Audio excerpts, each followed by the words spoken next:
வணக்கம். வெள்ளைத்தாமரை யூடியூப் சேனலில் உங்களை வரவேற்கிறோம். இன்றைக்கி நம்ம கம்ப ராமாயணம் கடவுள் வாழ்த்திலிருந்து 2ஆம் பாடல் பார்க்க போகிறோம்.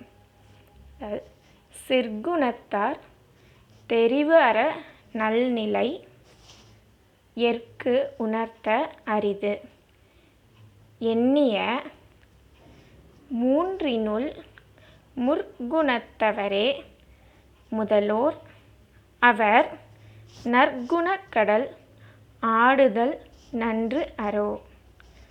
அதாவது பார்த்திங்கன்னா சிற்குணத்தர், அதாவது ஞானிகள், துறவிகள், கடவுள், தேவர்கள், இந்த மாதிரி நல்ல உயர்ந்த அறிவு உள்ள சிறந்த குணம் உடையவர்களை குறிக்கிற வார்த்தை இது சிற்குணத்தர்.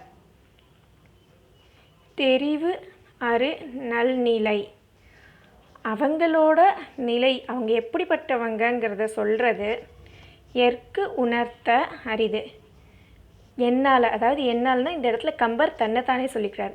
கம்பரால் அவங்கள பற்றி சொல்ல முடியாது. அதாவது இந்த இடத்துல, அதாவது சிற்குணத்தார்னு எந்த கடவுளை சொல்லப்படுறதுன்னா ராமபிரான், அவரை தான் குறிப்பிட்டு சொல்லப்படுறது.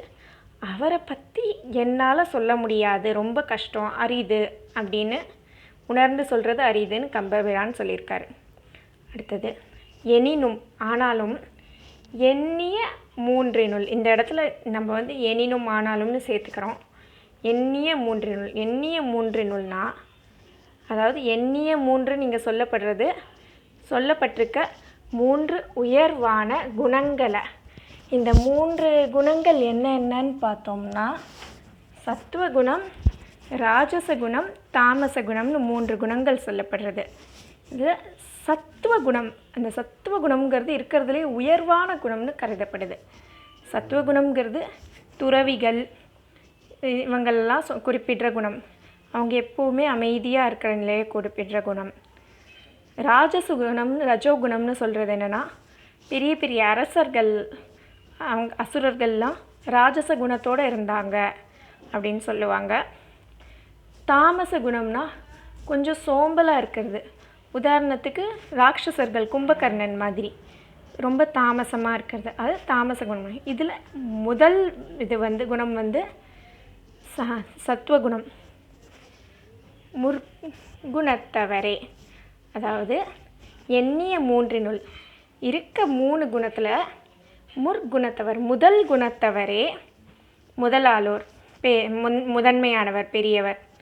அவர் நற்குண கடல் ஆடுதல் நன்று அரோ, அதாவது அவங்களோட அந்த நல்ல குணத்தை, கடல் மாதிரி பெரிய குணம், அது நல்ல குணம், அதை முழுமையாக நம்மளால் புரிஞ்சிக்கவும் முடியாது, ஏற்றுக்கவும் முடியாது, எதுவும் செய்ய முடியாது. இருந்தாலும் அந்த கடலுக்குள்ளே சின்னதாக முழுகி எந்திரிக்கிறது, நமக்குள்ளே சின்னதாக ஏற்றுக்க முயற்சி செய்கிறது ரொம்ப நல்லது அப்படிங்கிறாரு. இந்த இடத்துல வந்து இந்த சத்துவ குணம்ங்கிறது பார்த்திங்கன்னா குறிப்பாக நல்ல உயர்ந்த பக்தர்களை, இன்னும் பலரை சொல்லும். அந்த உயர்ந்த பக்தர்கள், உதாரணத்திற்கு ஆஞ்சநேயர் வந்து எப்போவுமே ராமரை நினச்சுட்டே இருந்தார். அவரே ராமாயணம் எழுதியிருக்காருன்னு சொல்லுவாள். அவர் எழுதின ராமாயணம் வால்மீகி முனிவர் எழுதின ராமாயணத்தை விட பெருசாக வந்துடக்கூடாதுங்கிறதுக்காக தான் எழுதின ராமாயணத்தை தானே அழித்ததாகவே சொல்லுவாள்.